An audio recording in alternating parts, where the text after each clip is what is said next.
Welcome to Koine Corner and the Wednesday Word of the Week.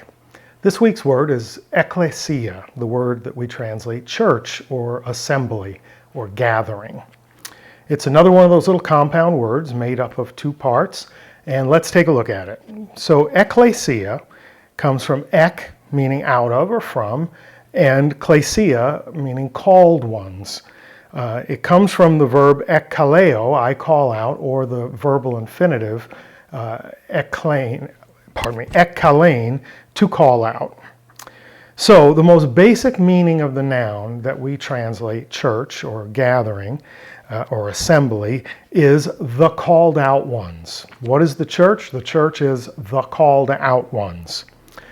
There's a great English cognate that helps us sort of process that thought. We get the word eclectic from ekklesia, from the called out ones. We also get the word election, chosen, the process of choosing from this word as well.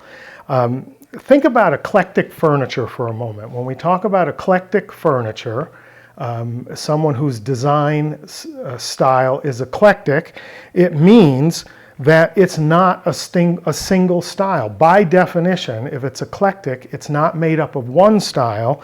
It's furniture that's been chosen for each piece's individual style, its texture, its color, its shape, its size.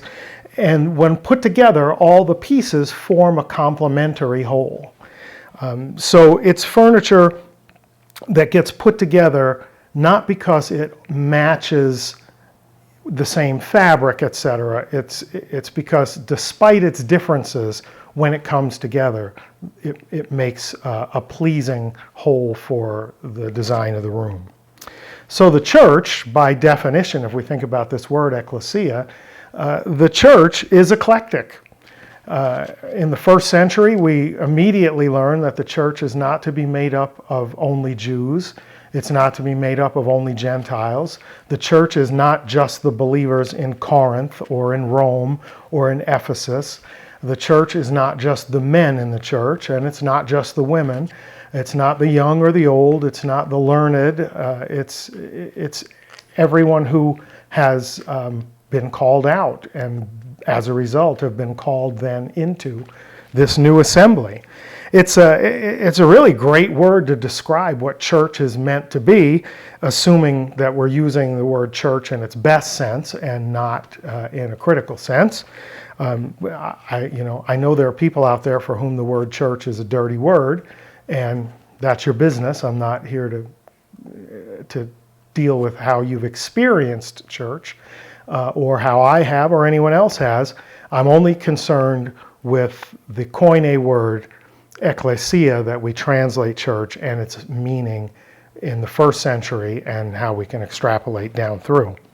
So people who've responded to a call out, because we're the called out ones, the church is the called out ones, having responded to a call out, whether it's out of an old life, whether it's out of the world, whether it's out of sin and its consequent death, and whether it's all of those things together, the called out ones form this new assembly, the church, this gathering, this eclectic mass of differences becomes the assembly that we think of as the church.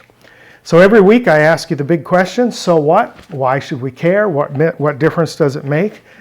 This eclectic nature is the defining feature of the church as in the first century. The thing that makes church what it is that it's eclectic. It's a gathering of everyone who is called out, regardless of size, shape, ethnicity, race, sex, education, experience. From fishermen to rabbis, it didn't make a difference. If you were called out and you responded to that call, if you elected to participate, you become part of the chosen when you respond to that call, and you become part of the church. Great word, ekklesia. If you're a church goer, next time you go there, take a look around and enjoy the eclectic nature of the assembly that is made up of the called out ones. If you found any benefit in this, please smash that subscribe button for me and hit like. And maybe if you know somebody who's been struggling with their concept of church, or maybe they're just into language, please share this video with them and invite them to like the channel as well. Until we see each other again, as always, charis kai eirene humin, grace and peace to you. Bye.